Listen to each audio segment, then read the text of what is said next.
I didn't cry when I went into labor. I didn't cry when my husband held our daughter for the first time.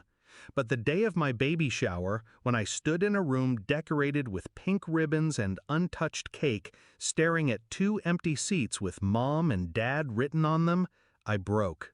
They'd called that morning, said they were too tired after a long week, said they'd celebrate with me another time.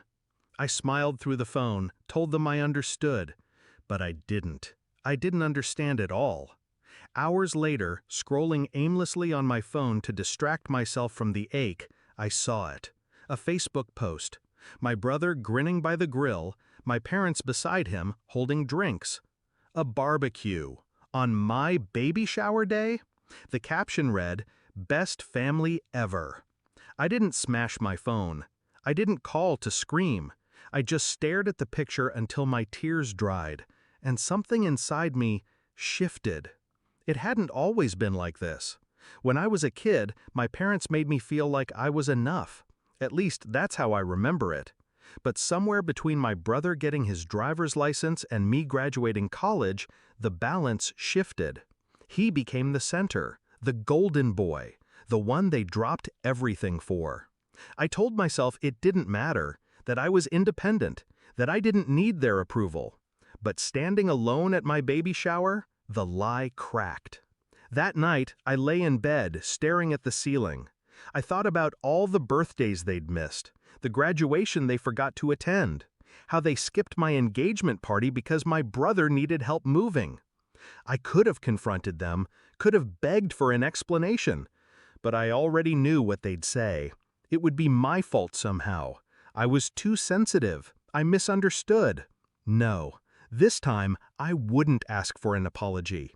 I'd make sure they felt what I felt, in a way they'd never forget. The plan started with silence. No calls, no texts, no baby pictures. When my mom called 3 days after the shower, her voice bright and guiltless, asking, "So, when can we come see the baby?" I said I was tired, said maybe another time. 2 weeks later, my dad left a voicemail. I didn't return it. They didn't know it, but I'd already taken the next step. I made a list. Every family event they cared about. Thanksgiving, Christmas, my brother's annual summer party. And I began replacing them. Not with strangers, with people who'd been there for me when they weren't. My husband's parents, friends who'd shown up at my baby shower with gifts and laughter. Even my next-door neighbor who had knitted my daughter a blanket. I built a family that wasn't bound by blood, and I made sure my parents saw it. Every holiday I posted photos. My daughter on my father-in-law's lap, smiling. My mother-in-law helping her blow out birthday candles. Captions like, "Grateful for the family who always shows up." The likes rolled in. So did the silence from my parents. By spring, I knew they'd noticed. My mom finally sent a text. "We feel like you're cutting us out." I stared at the message for a long time. Then I replied, "You noticed." Nothing else. The final blow came in July, my brother's birthday barbecue. They invited me, as if nothing had changed. I said yes. Then I waited. On the day, I arrived late. Not empty-handed, but with a framed photo of my daughter on my mother-in-law's lap, taken at her first birthday. In the picture, my little girl's hands were covered in cake. The joy on her face was unmistakable. I walked up to my parents, handed them the frame, and said, "She calls her Nana." The look on my mother's face, a flicker of confusion, then hurt, was everything I'd been waiting for. We didn't speak much that day. They avoided me, laughed too loudly at my brother's jokes, pretended they didn't care. But I saw it in their eyes, the crack in their certainty, and that was enough. It's been a year now. They still send cards on birthdays. They still try to arrange visits.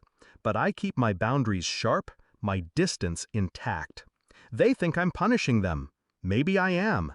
But the truth, I just stopped letting them hold a place in my life they didn't earn. When my daughter asks about them one day, I'll tell her the truth. Not with anger, just with facts.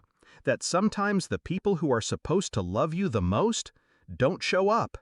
And when they don't, You build something stronger without them. And when I saw those barbecue photos that day, I didn't know it yet, but that was the last time I would ever wait for them to choose me. They never did. So I chose myself.